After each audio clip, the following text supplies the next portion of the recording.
શ્રીકૃષ્ણાય નમસ્તસ્મૈ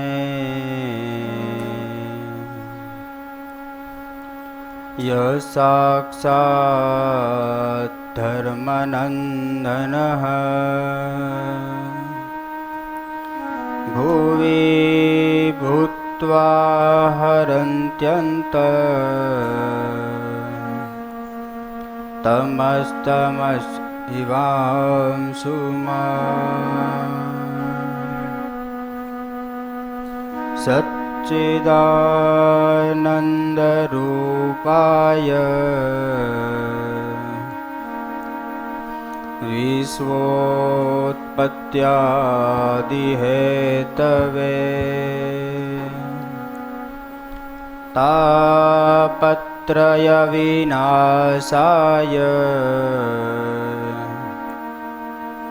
શ્રીકૃષ્ણાય વયં નુમઃ.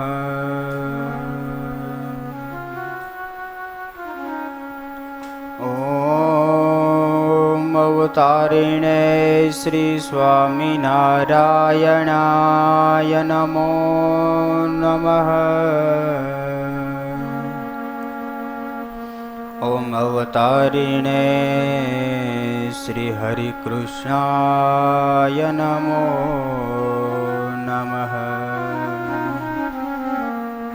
ઓમ અવતારિણે શ્રી પૂર્ણ પુરુષોત્તમાય નમો નમઃ.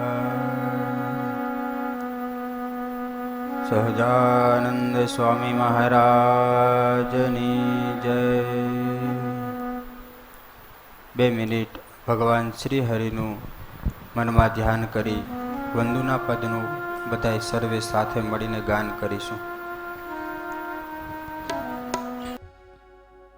વહંદુ સહજાનંદ રસ રૂપ અનુપમા સારને રે લોલા.